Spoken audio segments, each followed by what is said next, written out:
आणि उभं केलं ते रयतेचं राज्य. हजारो वर्षांच्या गुलामीतून मुक्त केलं. पुढं याच स्वराज्याचं रक्षण केलं ते स्वराज्य रक्षक संभाजी महाराजांनी.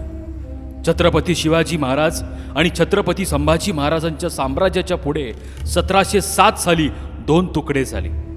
कोल्हापूर आणि सातारा अशा 2 गाद्या निर्माण झाल्या. वारणा नदी या प्रसंगाची साक्षीदार ठरली. यापैकी आपल्या कोल्हापूर संस्थानाच्या अधिपती होत्या महाराणी ताराबाई, स्वराज्याचे सरसेनापती हंबीरराव मोहिते यांच्या कन्या, तर राजाराम महाराजांच्या त्या पत्नी होत्या. मराठा साम्राज्याच्या इतिहासात महाराणी ताराबाई हे ज्वलंत पर्व होतं. कवी गोविंद यांनी ताराबाईचं वर्णन केलं ते असं: दिल्ली झाली दीनवाणी, दिल्लीशाचे गेले पाणी. दिल्ली झाली दीनवाणी, दिल्लीशाचे गेले पाणी. ताराबाई रामराणी भद्रकाली कोपली. ताराबाई रामराणी भद्रकाली कोपली. रामराणी भद्रकाली रणरंगी क्रोधी झाली. रामराणी भद्रकाली रणरंगी क्रोधी झाली. प्रलयाची वेळ आली, मोगल हो सांभाळा. महाराणी ताराराणी यांनी मुघलांना अक्षरशः घाम फोडला होता. मुघल सैनिकांना सळो की पळो करून सोडलं होतं. दिल्लीचा बादशाह औरंगजेबाची तर झोपच उडाली होती. रणरागिणी ताराराणीचं नाव ऐकल्यावर दस्तूर खुद्द औरंगजेबच थरथरत होता. लहान वयापासूनच आपल्या पित्याकडून घेतलेल्या युद्धकलेच्या भरवशावर ताराराणी त्या औरंग्याला पुरून उरली. सोबत मिळाली होती सरसेनापती धनाजीराव जाधव व संताजी घोरपडे यांची. आणि याच 2 बहादरांना बघितल्यावर मुघलांचे घोडे पाणी देखील पित नव्हते. हे कर्तृत्व होतं इथल्या मातीच्या इमानदारीचं.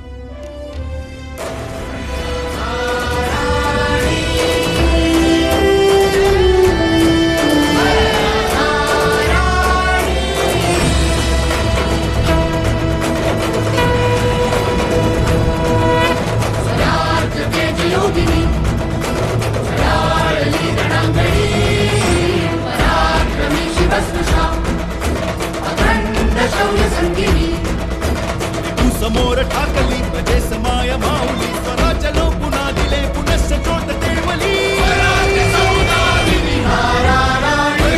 शौर्यवती सज्ज स्वराज्य सदैव शिवतेज सुखदायिनी. धर्म कर्म धर्म भाव ओजस्वी हरिवर्धिनी. सम्राज्ञी एकमेव चतुरमती रणचंडी. हर हर हर महादेव. संताजी धनाजी सखेवणी बरोबरी. गणिमांना रोखले जिने शिवा प्रभुबली.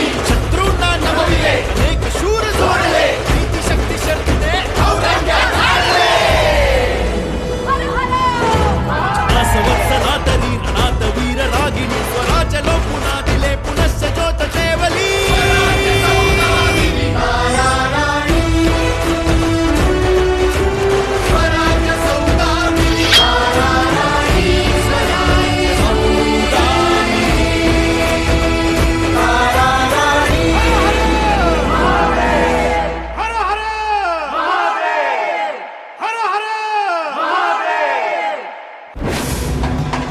औरंगजेब, तुझ्या जहन्नमच्या प्रवासाची जय्यत तयारी तर आम्ही केलीच आहे.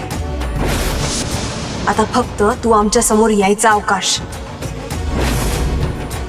मग तू संपलास. स्वराज्याच्या इतिहासात तुझ्या कर्तुतीनं रंगलेली काळी पानं फाडायला आम्ही चाललो आहोत. हाच तो दिवस ज्या दिवसाची वाट आम्ही गेल्या कैक वर्षापासून पाहिली. काळजात धुमसत्या आगीच्या मशाली जाळून कैक रात्री आम्ही जागवल्या आहेत ते याच दिवसासाठी. मराठे काय आहेत हे अवघ्या जगाला दाखवून देणार आहोत. निर्वाणीचा क्षण आता आर या पार.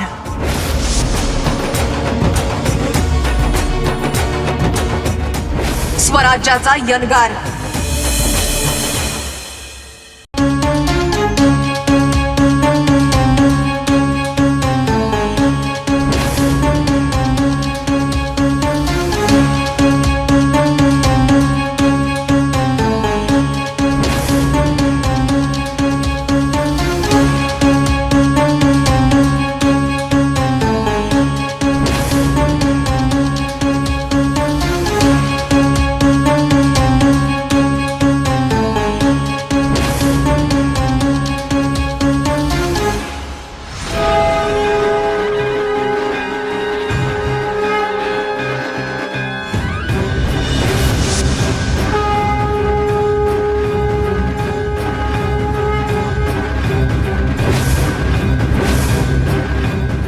वा औरंगजेब वा, गोरगरिबांच्या मुंड्या पिरगाळून अल्लाकडे रेहेमची दुआ मागत आहेस. तो अल्ला सुद्धा तुझ्या पापांच्या पोथ्या धुण्यात व्यस्त असेल. हिशोब करायचा असेल ना त्याला तुझ्या पापाचा. तू मात्र नशीबवान, त्या रेहेमदिल परवरदिगाराचं नाव घेता घेता मरणाला कवटाळशील. असेही तुला मारू शकतो आम्ही, पण तुझ्या समोर उभं राहून त्या नापाक नजरेत उतरलेलं मरणाचं भय जोखतच तुझ्या छातीत कट्यार खुपसणं आवडेल आम्हाला. थोडा वेळ वाट पाहावी लागेल. आम्ही वाट पाहू, पण तुझी पुरती वाट लावूनच आज माघारी जाऊ. ताराराणीने औरंगजेबाला संपवण्याचा विडाच उचलला होता. ताराराणीच्या समशेरीमध्ये जणू वीजच संचारली होती. इकडे औरंगजेब पुरता घाबरला होता. त्याला दिवसा देखील स्वप्ने दिसत होती आणि त्या स्वप्नात दिसत होती भद्रकाली ताराराणी. तो जाबडत होता, थरथरत होता, घाबरून पुरता घायाळ झाला होता. अंथरुणाला खेळलेल्या औरंग्याला जिकडे तिकडे दिसत होती फक्त आणि फक्त ताराराणी, आणि मनात भीती होती ती आपल्या मरणाची.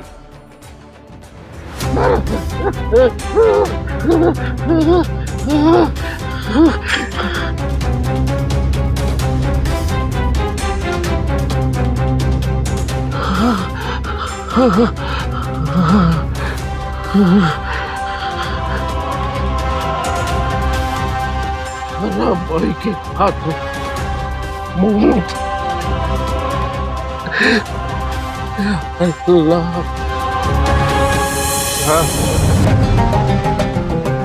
ये मत समझना कि हम बेबस हैं और मजबूर हैं.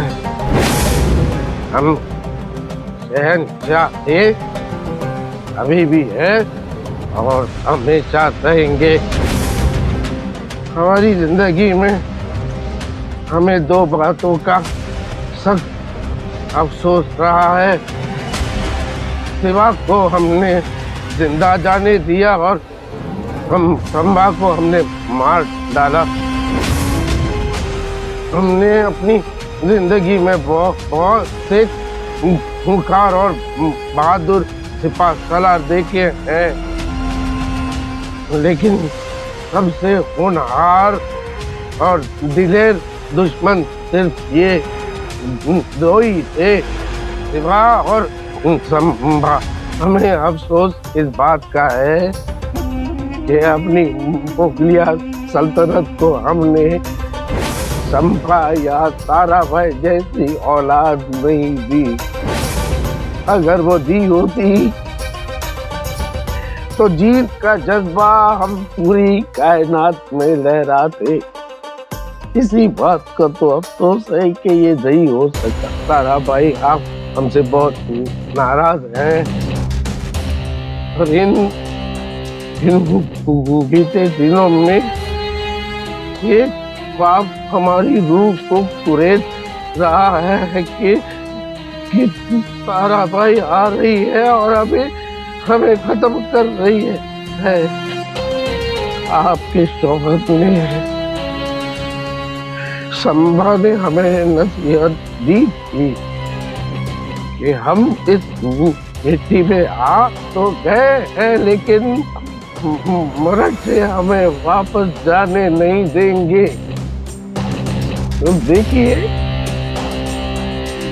ये सच होने जा रहा है. मराठों ने अपने हाथों से उनकी जमीन में इस औरंगजेब की कब्र खोद डाली.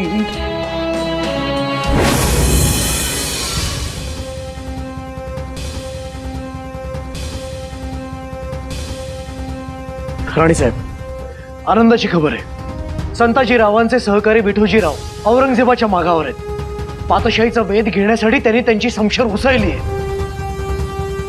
राणीसाहेब, नुकताच एक खलिता आलाय.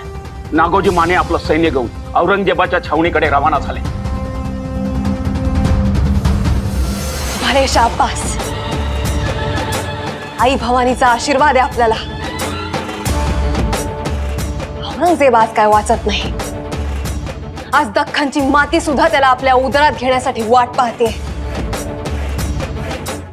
आमची माती जिंकू पाहणाऱ्या प्रत्येकाला आम्ही असंच आमच्या मातीत गाडू.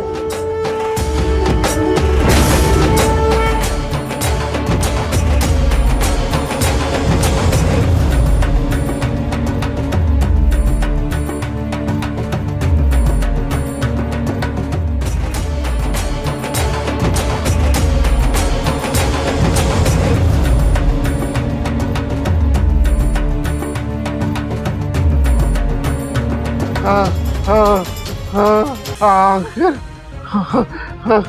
शिवा के कदमों पर नाक रगड़ने की नौबत आ ही गई. इन मराठों ने हमारी कब्र खोद डाली. दक्कन की इस मिट्टी में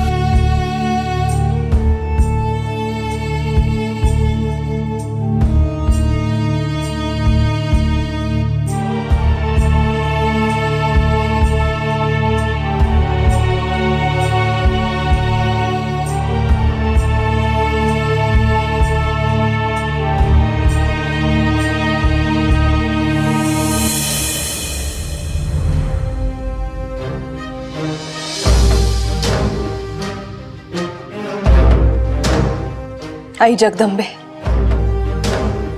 आजवर बहु कल्लोळ केला तो तुझ्या आशीर्वादानेच. अशीच साथ दे, लेकरांना यश दे. राणीसाहेब कलिता,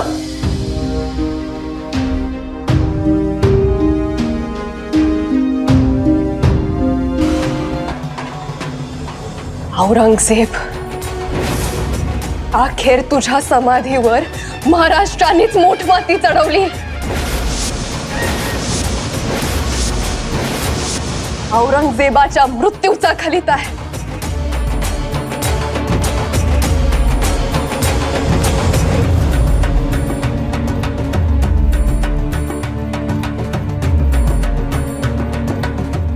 राणीसाहेब, त्या औरंग्या तर मेला आणि ही मोहीम तर त्यालाच संपवायची होती.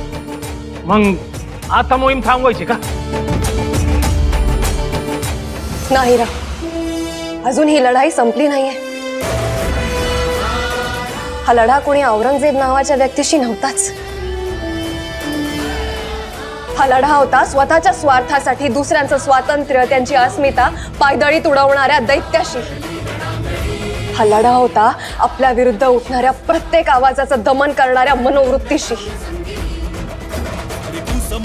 आणि ही वृत्ती कधी संपत नसते.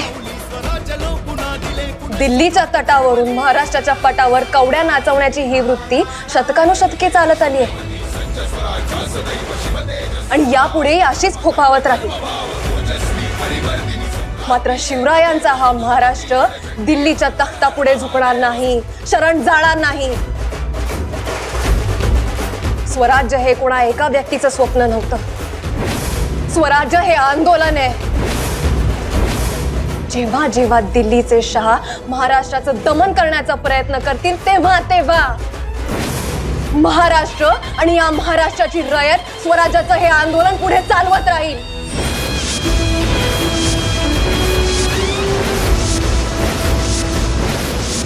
आणि अशा दिल्लीश्वरांना मोडीत काढतील.